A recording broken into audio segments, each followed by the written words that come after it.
Hey!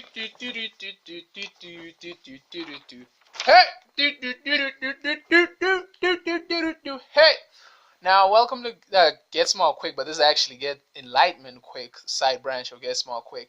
And on today's information, we're gonna deal with how to handle it when you go to people and you talk about you have these negative people, these people possibly doing psychological, emotional, mental, abuse on you, and then everyone is telling you crazy. I'm gonna tell you the truth. You're not crazy, okay? The sad reality, you have two options. I'm gonna be real with you. You have two options. I like to call people like you Cassandras, and the reason I call people like you Cassandras is because this is a term from Greek mythology, and in Greek mythology, a Cassandra is like basically somebody who can see into the future and what's gonna happen, and they tell everybody, but everybody don't believe them until it happens, and they're like, so yeah. So this is the two things that will most likely happen. You're gonna go out to people and people are gonna be like, no, your mother, your father, your boyfriend, whoever, wara, they can't be evil, they can't be toxic, wara, all that crap, right? And I understand why they don't believe that shit is because like most fake people have they fake lives are so perfect that people like cannot envision that, right? And then the personal life is such a demonic monster, dog. Like, no, like they can't envision that contrast. You know what I'm saying? Because the fake is too different and the real is too different. Usually the real is more awful and the fake is nice. The fake self is the one we put out to the world so we can get love and things like that. And then when you get one-on-one after the honeymoon phase of, oh, I love you, you're beautiful, you're such a nice person, oh my gosh, after that goes away, then the real ugliness, the possessive controlling behavior, the domineering behavior I mentioned in previous videos. So going back to the two options, I say I'm hoping that you naturally find somebody who you can speak to and tell, and they will not condescend or either do that thing I was telling you, emotional devalidation. Like, nah, you just crazy. Like in the movies, when the kids are like, we're gonna get invaded by aliens. No, these kids are fucking crazy. Kids is crazy, and then the world actually gets invaded by aliens. You know what I'm saying? I hope that you truly get someone who understands it.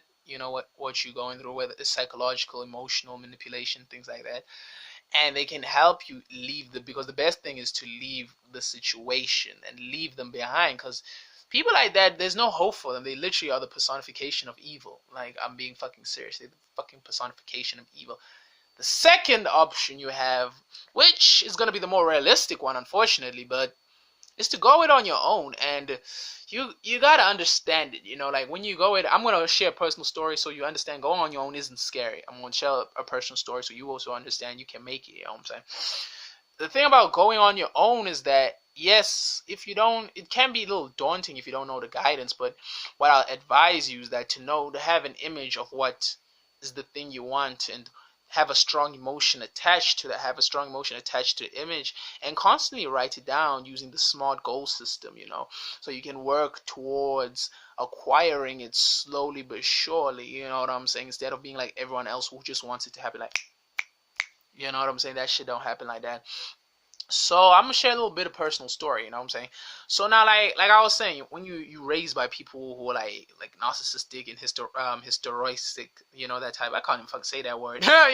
People basically have fucking personality disorders and shit like that. Especially in the black community, we don't really mental health, we don't really take it seriously because like it's not tangible, it's not something you can see, feel, all that crap. So like I do develop depression and shit like that, so I talked, what I'm saying. Everyone's, no, you're not depressed. I'm like, dude, like shit is not going right, you know what I'm saying. Only later on did I discover that the whole like depression was caused by these very fucking people that are saying, no, you fucking crazy. They were the ones creating. So now I'm giving out the proof, like this is normal, I'm bringing out facts, science, figures, and all that, all that, the proof that this shit is not, I'm not making this shit up. I'm not like, like making this shit up so I can get attention, dog. I really need help, dog. Like and everyone's like, no, you fake, wah. Took away money, they took away privileges and shit like that. You had to go it on. I had to go on my own because they took away all the privileges, medical aid, everything. So So now they take away that, and they're like, you're just faking it. All right. So now you go on this journey, this personal pilgrimage on your own, right? But the thing that helped me at the time was that, I went to the fucking clinic, and the clinic has to like give you like what you call it, a written waiver.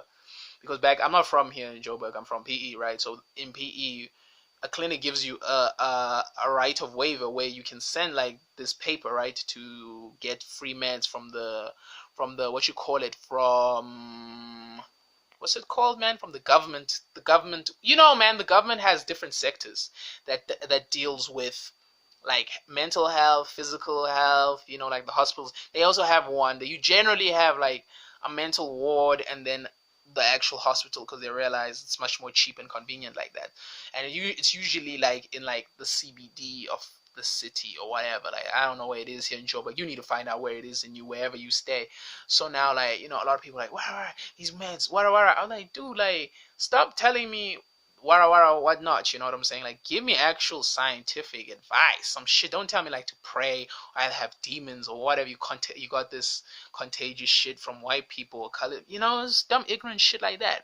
So now, you go to support groups and things like that. Support groups are very good. I'm not gonna shit on support. My only beef with support groups is that, like, sometimes it can get depressing, depending on also what type of support group you grow, because people tend to identify with the problem to the point that they can't envision themselves without the problem.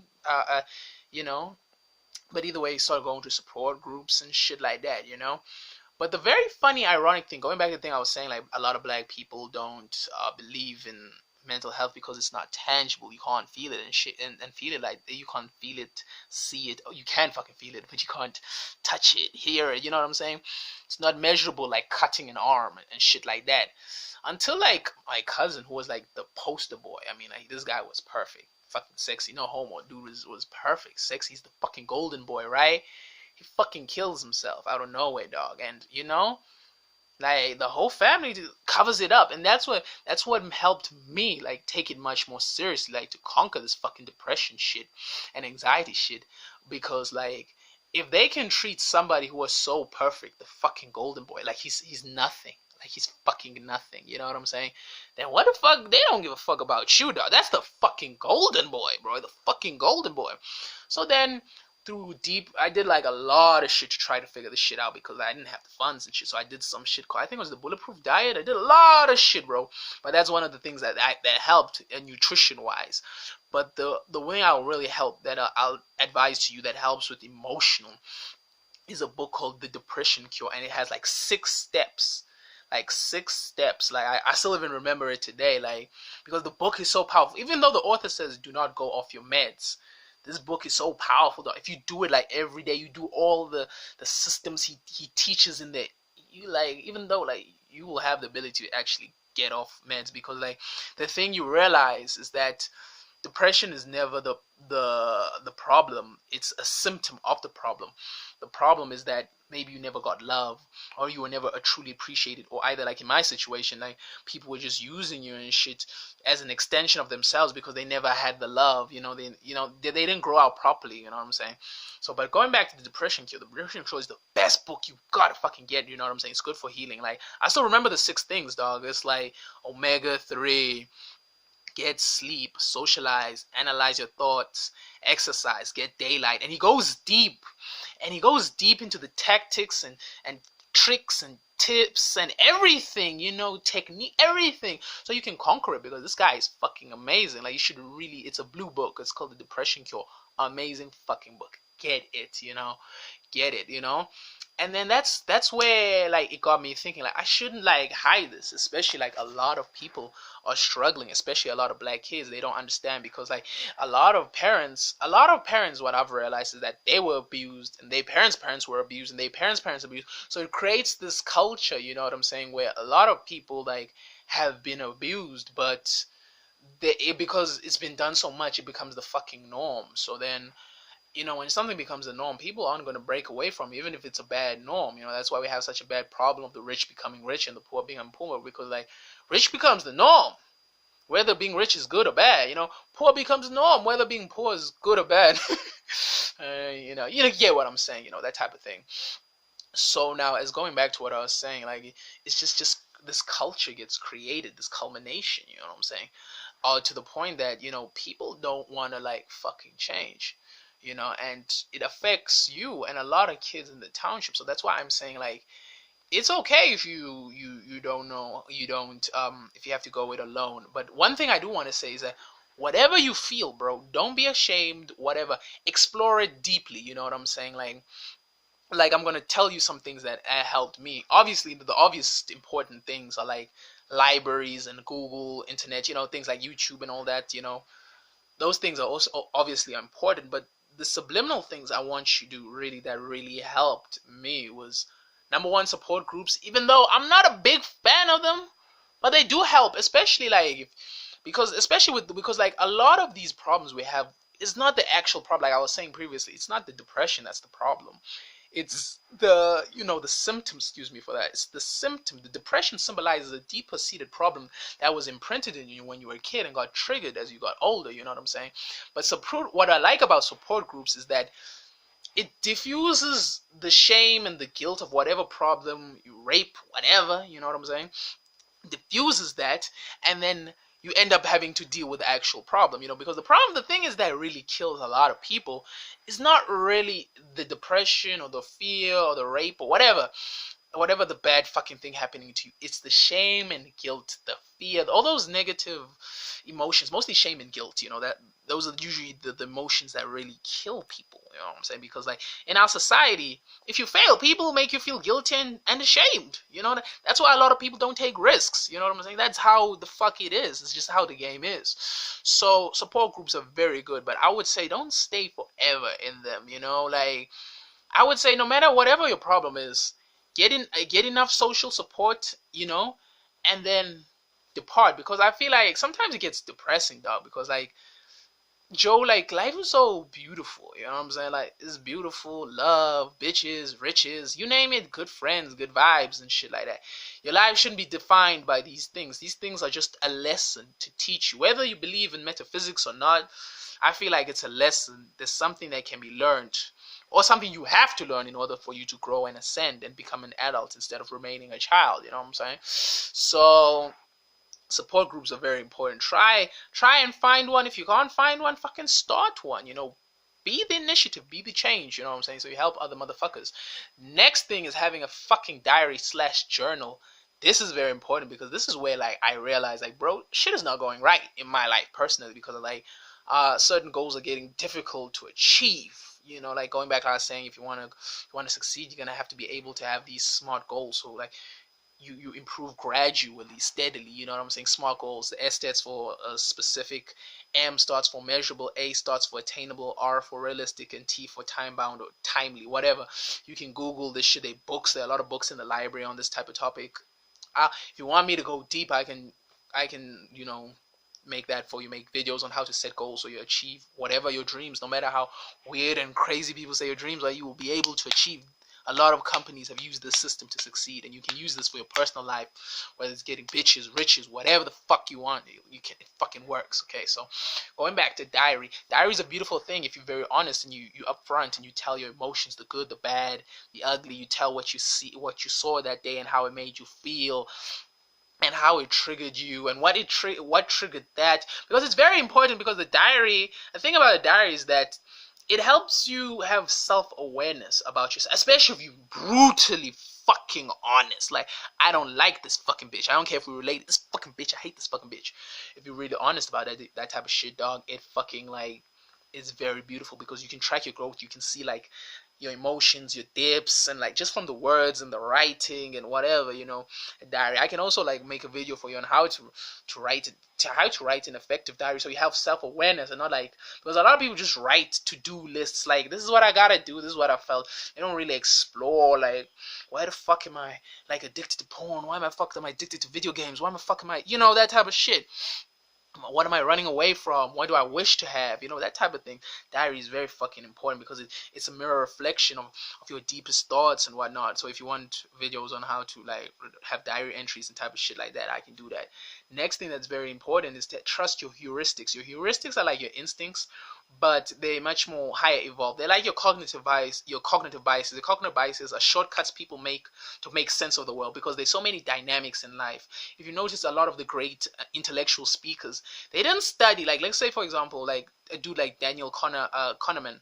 He's a great intellect, right? He didn't just study economics. He studied finance, psychology. He studied a broad lot of things, because he understood that one form of intelligence and logic has its benefits and its limitations, but this one can, almost like, where the limitations of this science lack, this one can like strengthen, and then it almost becomes like a holistic, unification of knowledge, where this knowledge helps this one, and like you can see the bigger, much more broader spectrum. So going back to your heuristics are like the ability of how you can make split decisions that are correct when you have little to no resources, because your mind is churning, dog. Your mind, your subconscious mind is your best friend, bro, especially in tough times. It's your best friend. It's the one that'll tell you what to do and how to do it. You know what I'm saying?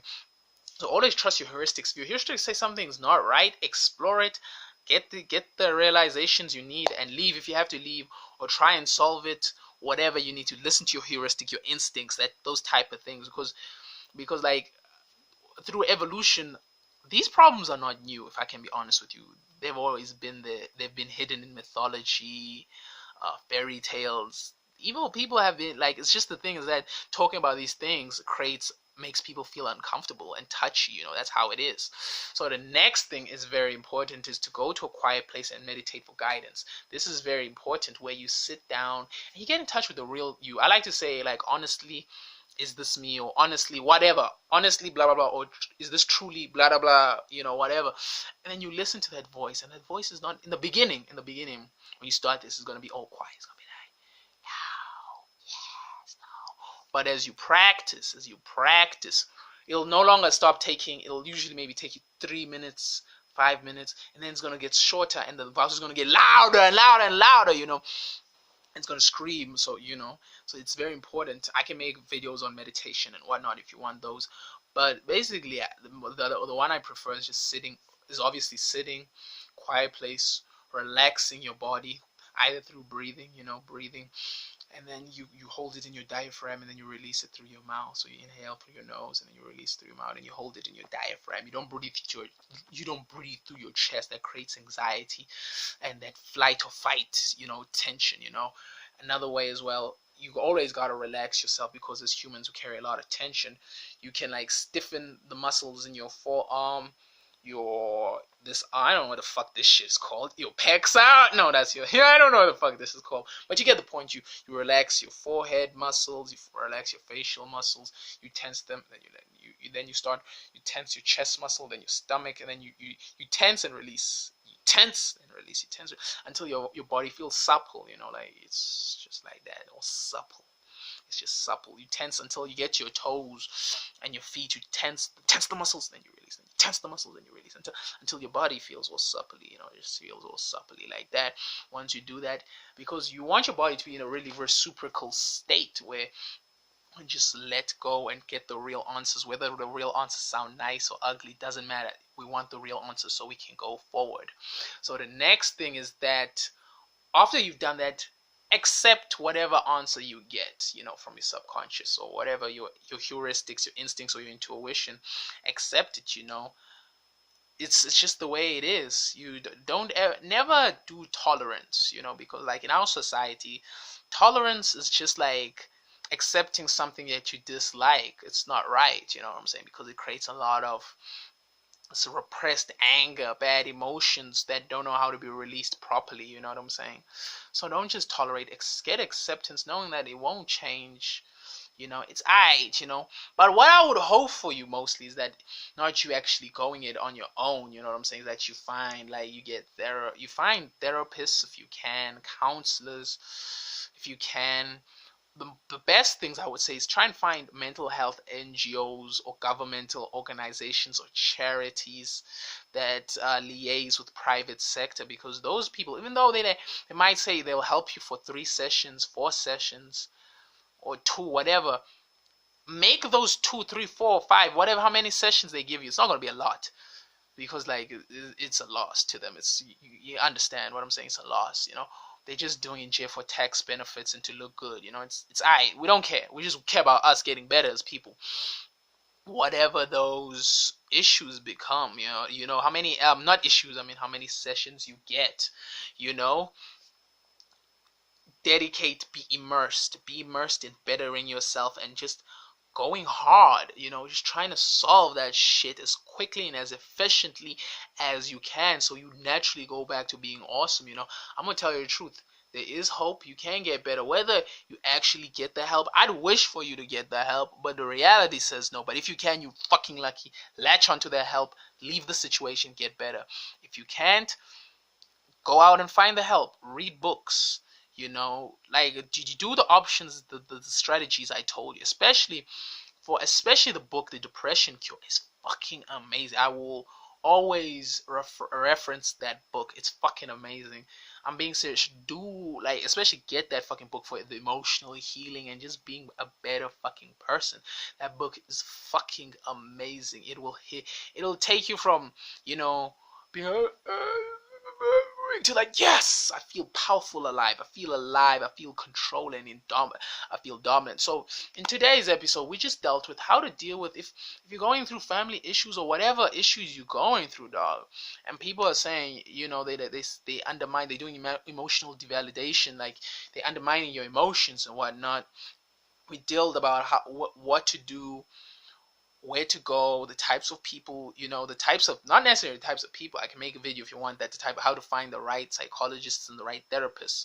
So because there's a lot of fakes out there who have the degree, but they doing business out of you. They don't really give a fuck about you. You know what I'm saying? We dealt a lot of that. We dealt with the right way to get the right resources, so you can help yourself when you're on your own, and naturally share this with the right people. Share with people who are struggling, so they know they can make it out, bro. They can fucking make it out that bitch, dog. You're not alone, you know. You're never alone. It's just a lot of people are ashamed of the demons they're struggling with, so they put on a huge facade that crumbles when you get one-on-one with them personally. So spread the love, spread the positivity. Have a good day, y'all. Check you on the flip side.